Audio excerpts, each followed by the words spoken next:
రాజనీతి శాస్త్ర విభాగము ప్రభుత్వ పురుషుల డిగ్రీ కళాశాల శ్రీకాకుళం తరపున 6వ రాజ్యాంగ దినోత్సవ శుభాకాంక్షలు. ఈ వీడియోలో మీరు రాజ్యాంగ దినోత్సవ ప్రాధాన్యత, రాజ్యాంగ రచనకు డాక్టర్ బిఆర్ అంబేద్కర్ చేసిన కృషి, భారత రాజ్యాంగ వైభవము, భారత రాజ్యాంగ ప్రవేశికలో పొందుపరిచిన విలువలు, ఆదర్శాలు తెలుసుకుంటారు. భారత రాజ్యాంగ నిర్మాత భారతరత్న డాక్టర్ భీమ్రావ్ రామ్జీ అంబేద్కర్ 1891 ఏప్రిల్ 14వ తేదీన మధ్యప్రదేశ్లోని ఇండోరుకు సమీపంలో ఉన్న మౌ అనే గ్రామంలో మహర్ కులములో రామ్జీ సత్పాల్ భీమాబాయి దంపతులకు జన్మించిన 14వ ముద్దుబిడ్డ. పేదరికాన్ని, కుల వివక్షతను అధిగమించి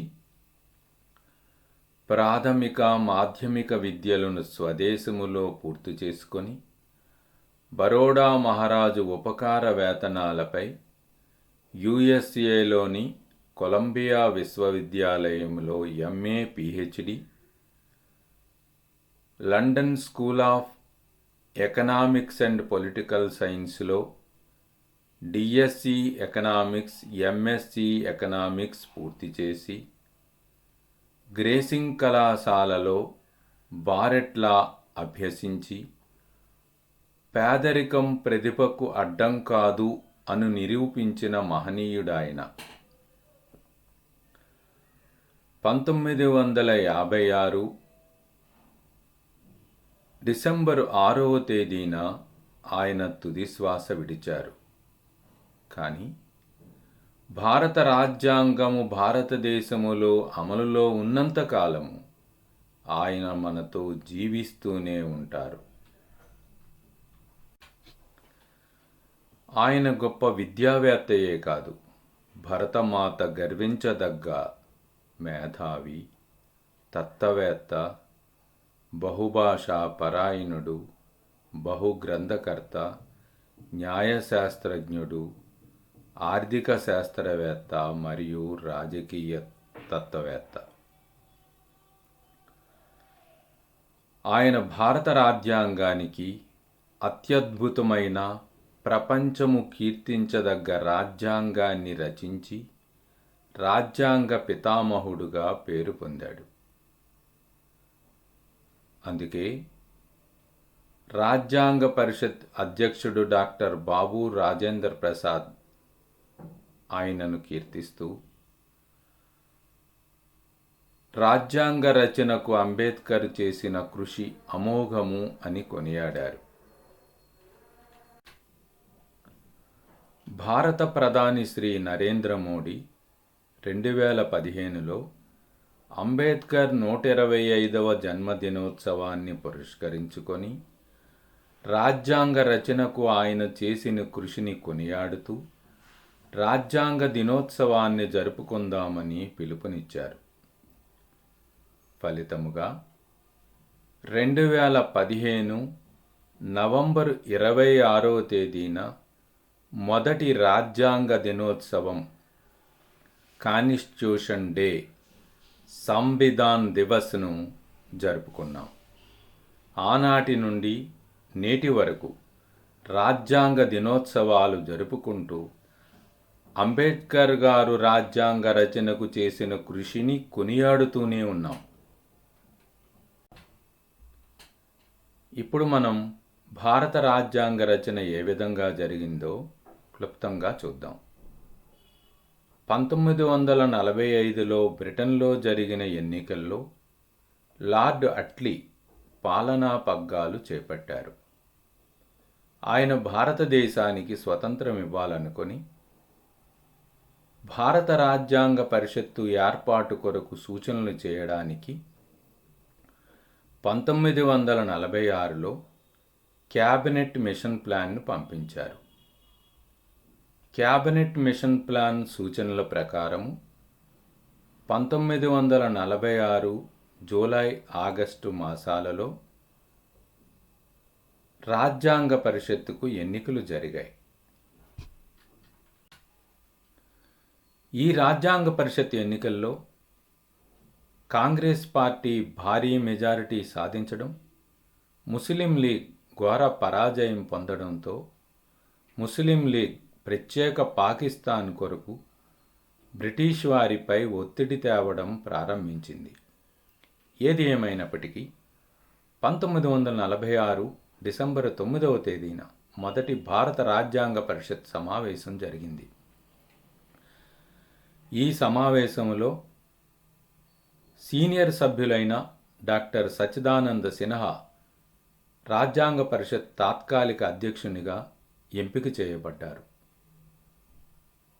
డిసెంబర్ 11, 1946 నాడు డాక్టర్ బాబు రాజేంద్ర ప్రసాద్ రాజ్యాంగ పరిషత్ శాశ్వత అధ్యక్షునిగా ఎంపికయ్యారు.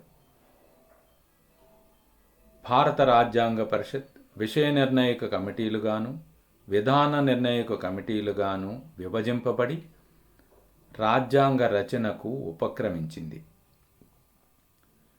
ఈ నేపథ్యంలో 1947 ఆగస్టు 29వ తేదీన డాక్టర్ బిఆర్ అంబేద్కర్ అధ్యక్షతన 7 సభ్యులతో రాజ్యాంగ రచనా సంఘము నియమింపబడింది. పట్టుమని 6 నెలలు తిరగకుండా అంబేద్కర్ 1948 ఫిబ్రవరి 21 నాటికి రాజ్యాంగ రచనను పూర్తి చేసి భారత రాజ్యాంగ పరిషత్తుకు సమర్పించడం జరిగింది. సభ్యులలో అనేక మంది హాజరు కాకపోయినప్పటికీ తన మేధాశక్తిని, ప్రజ్ఞా పాటవాలను ఉపయోగించి భారతదేశానికి ఉత్తమమైన రాజ్యాంగాన్ని రచించిన ఘనత అంబేద్కర్కు దక్కుతుంది. ఈ ముసైదా రాజ్యాంగాన్ని ప్రజల పరిశీలన కొరకు పబ్లిక్ డొమైన్లో 8 నెలల పాటు ఉంచడం జరిగింది. తదుపరి జరిగిన రాజ్యాంగ పరిషత్ సమావేశాలలో ముసైదా రాజ్యాంగంపై 7653 సవరణలు ప్రతిపాదించబడ్డాయి.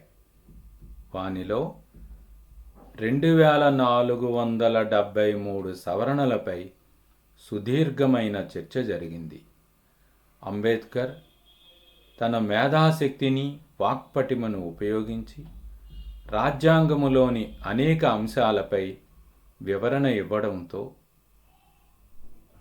11 సమావేశాలు 165 రోజులలో భారత రాజ్యాంగ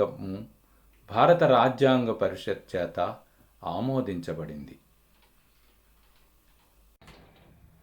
భారత రాజ్యాంగము ప్రేమ్ బిహారీ నారాయణ్ రసైదా లేదా సక్సేనా చేత ఇంగ్లీష్లోను, హిందీలోను చేతివ్రాతతో రాయబడి పార్లమెంటు హాల్లో అత్యంత ప్రమాణాల మధ్య భద్రపరచబడినది. భారత రాజ్యాంగ పరిషత్తులోని 299 మంది సభ్యులలో 284 మంది సభ్యులు 1949 నవంబర్ 26వ తేదీన హాజరై రాజ్యాంగాన్ని ఆమోదించారు. ఆ దినాన్నే మనం రాజ్యాంగ దినోత్సవంగా జరుపుకుంటూ ఉన్నాం. భారత రాజ్యాంగంలో మొదట 395 నిబంధనలు, 22 భాగాలు, 8 షెడ్యూళ్ళు ఉండేవి. కాలమాన పరిస్థితులను బట్టి అవి విస్తరిస్తూ వచ్చాయి. ఏదేమైనప్పటికీ 1950 జనవరి 26వ తేదీ నుండి భారత రాజ్యాంగం అమలు జరుగుతూనే ఉంది. మన రాజ్యాంగ ప్రాధాన్యతను పరిశీలిద్దాం. మారుతున్న కాలమాన పరిస్థితులకు అనుకూలంగా భారత రాజ్యాంగము అనేక పర్యాయాలు సవరణలకు గురై ప్రస్తుతము 25 భాగాలు, 12 షెడ్యూళ్ళు, సుమారు 470కు పైగా నిబంధనలతో ప్రపంచములోకెల్లా అతిపెద్ద చేతితో వ్రాయబడిన లిఖిత రాజ్యాంగముగా కీర్తింపబడుతుంది. భారత రాజ్యాంగము అనేక రాజ్యాంగాల మేలు కలయిక. ప్రపంచములోని అనేక రాజ్యాంగాలను పరిశీలించి అన్ని రాజ్యాంగాలలోని మంచి లక్షణాలతో భారత రాజ్యాంగము రూపొందించబడింది. 2 సంవత్సరాల 11 నెలల 17 రోజులలో భారత రాజ్యాంగ రచన పూర్తయింది. 1946 డిసెంబరు 13వ తేదీన జవహర్లాల్ నెహ్రూ ప్రతిపాదించిన లక్ష్యాలు ఆశయాలు తీర్మానానికి అనుకూలంగా భారత రాజ్యాంగ రచన జరిగింది. భారత రాజ్యాంగము భారత ప్రజలకు హక్కులను విధులను ప్రసాదించింది. భారత రాజ్యాంగములోని 3వ భాగములో 12 నుండి 35 నిబంధనల మధ్య 7 ప్రాథమిక హక్కులు పొందుపరచబడ్డాయి. 1976లో జరిగిన 42వ రాజ్యాంగ సవరణ ప్రకారం భారత రాజ్యాంగములోని 4A విభాగములో 51A నిబంధనలో పౌరులు నిర్వహించవలసిన 10 ప్రాథమిక విధులు 86వ రాజ్యాంగ సవరణ ద్వారా 11వ ప్రాథమిక విధి పొందుపరచబడ్డాయి. పౌరుల ఎడల రాజ్య కర్తవ్యాలు ఆదేశ సూత్రాల రూపములో 36 నుండి 51 నిబంధనల మధ్య రాజ్యాంగములోని 4వ భాగములో పొందుపరచబడ్డాయి. భారతదేశము మేలైన సమైక్య ఏకకేంద్ర లక్షణాలతో ప్రపంచములోకెల్లా అత్యంత ఉత్తమ రాజ్యాంగముగా కీర్తించబడుతుంది.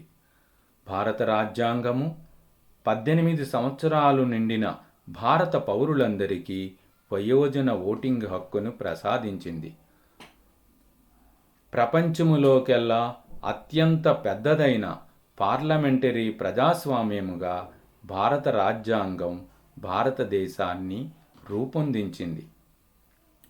భారత ప్రజలందరికీ స్వతంత్ర ప్రతిపత్తి కలిగిన న్యాయ వ్యవస్థను ఏర్పాటు చేసింది. ఏదేమైనా భారత రాజ్యాంగం భారత రాజ్యాంగ ప్రవేశికతో ప్రారంభమవుతుంది. భారత రాజ్యాంగం ప్రవేశిక లేదా ముందు మాటతో ప్రారంభమవుతుంది. రాజ్యాంగ సారాంశమంతా ప్రవేశికలో పొందుపరచబడినది. 1946 డిసెంబర్ 13వ తేదీన జవహర్లాల్ నెహ్రూ రాజ్యాంగ పరిషత్తులో ప్రవేశపెట్టిన లక్ష్యాలు ఆశయాలు తీర్మానం ఆధారముగా రాజ్యాంగ ప్రవేశిక రూపొందించబడినది. ప్రవేశికలో భారత ప్రజలమైన మేము భారతదేశాన్ని సర్వసత్తాక సామ్యవాద లౌకిక ప్రజాస్వామిక గణతంత్ర రాజ్యంగా తీర్చిదిద్దుకోవడానికి దృఢ నిశ్చయులమై ఉండి పౌరులందరికీ న్యాయాన్ని స్వేచ్ఛను సమానత్వాన్ని సౌభ్రాతృత్వాన్ని కల్పిస్తామని, వ్యక్తి గౌరవానికి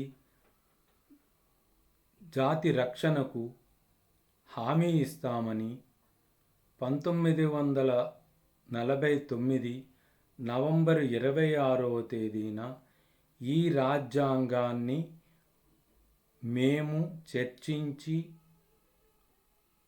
ఆమోదించి మాకు మేము సమర్పించుకుంటున్నాము అని వ్రాయబడినది. ఈ రాజ్యాంగ సారాంశమే తదుపరి రాజ్యాంగ విలువలను, రాజ్యాంగ ఆదర్శాలను, రాజ్యాంగ ఆశయాలను వ్యక్తం చేస్తుంది. ఒక్క మాటలో చెప్పాలంటే భారత రాజ్యాంగమంతా ప్రవేశికలో పొందుపరచబడినదని అర్థం చేసుకోవచ్చును. భారత రాజ్యాంగ ప్రవేశికలో పొందుపరిచిన కొన్ని ప్రధాన అంశాలను పరిశీలిద్దాం. అవి: 1. భారత ప్రజలమైన మేము. భారతదేశ అధికారానికి మూలం ప్రజలే. అందుకే ఈ రాజ్యాంగాన్ని రచించి ఆమోదించి మాకు మేము సమర్పించుకుంటున్నాము అని వ్రాసుకున్నాం. దీని అర్థం ప్రజలే అధికారాన్ని ప్రభుత్వానికి బదిలీ చేస్తారని అర్థం. 2. సర్వసత్తాక. సర్వసత్తాక అంటే సార్వభౌమాధికారము గల అని అర్థం.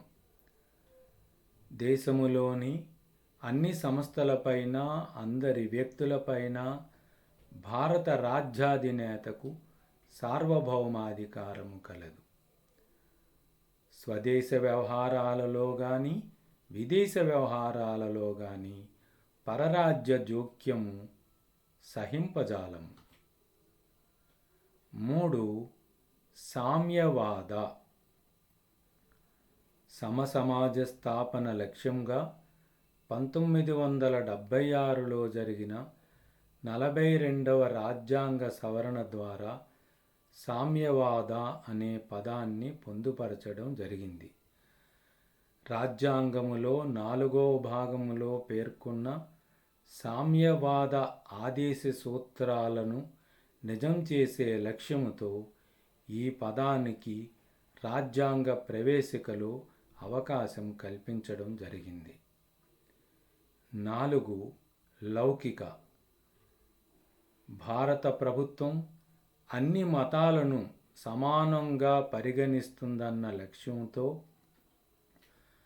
1976లో జరిగిన 42వ రాజ్యాంగ సవరణ ద్వారా ప్రవేశికలో లౌకిక అనే పదాన్ని కూడా పొందుపరచడం జరిగింది.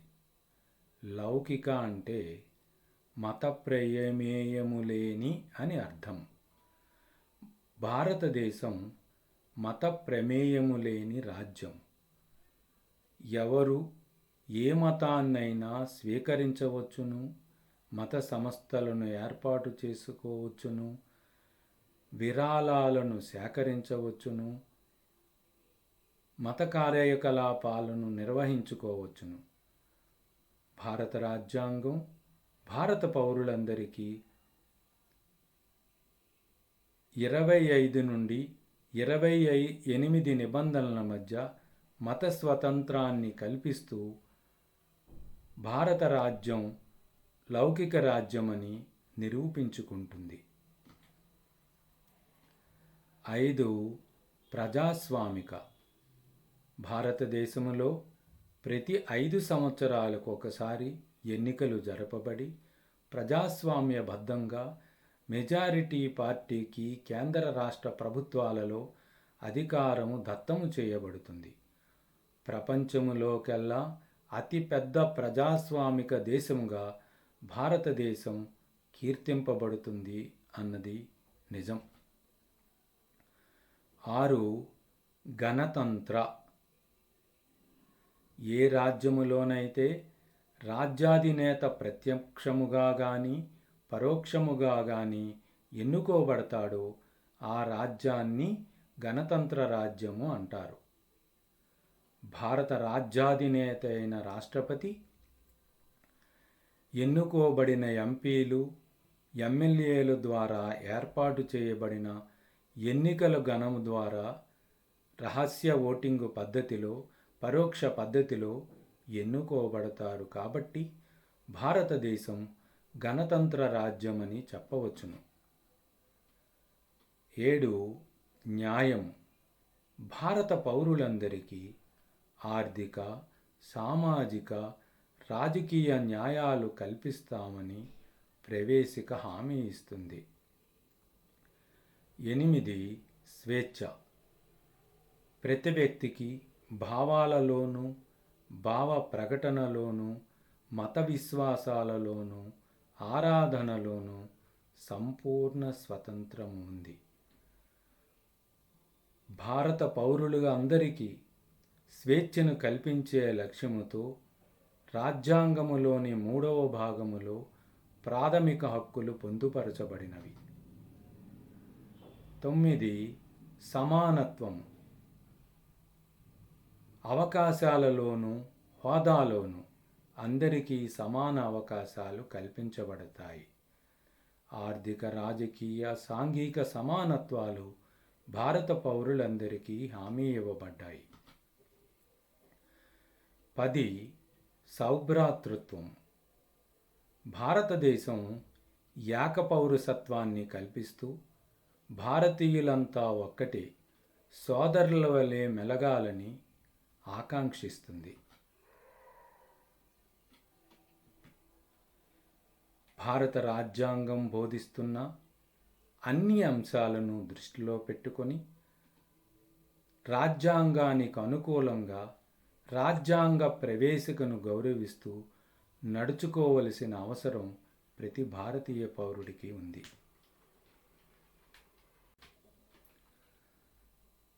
రాజ్యాంగం యొక్క ఆశలు, ఆశయాలు రాజ్యాంగ ప్రవేశికలో ఇమిడి ఉన్నాయన్న సుప్రీంకోర్టు మాజీ న్యాయమూర్తి కోకా సుబ్బారావు గారి అభిప్రాయాలను గౌరవిస్తూ ప్రతి భారతీయ పౌరుడు భారత రాజ్యాంగ రక్షణకు, పరిరక్షణకు కంకణం కట్టుకోవాలి.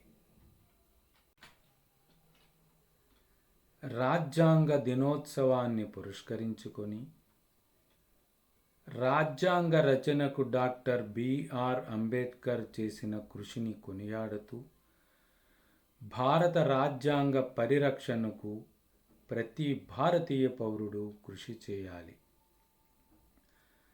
రాజ్యాంగ ఆదర్శాలను, లక్ష్యాలను, ఆశయాలను సాధించడానికి ప్రతి భారతీయ పౌరుడు కంకణం కట్టుకోవాలి. భారత రాజ్యాంగాన్ని, జాతీయ గీతాన్ని, జాతీయ పతాకాన్ని ప్రతి భారతీయ పౌరుడు గౌరవించాలి. స్వాతంత్రోద్యమ లక్ష్యాల సాధనకు, రాజ్యాంగ విలువల పరిరక్షణకు ప్రతి భారతీయ పౌరుడు కృషి చేయాలి. ఈ వీడియోని ఓపికగా చూసిన మీ అందరికీ ప్రత్యేక ధన్యవాదాలు తెలియచేస్తూ డాక్టర్ జి. జనార్దన నాయుడు, రాజనీతి శాస్త్ర విభాగము, ప్రభుత్వ పురుషుల డిగ్రీ కళాశాల, శ్రీకాకుళం.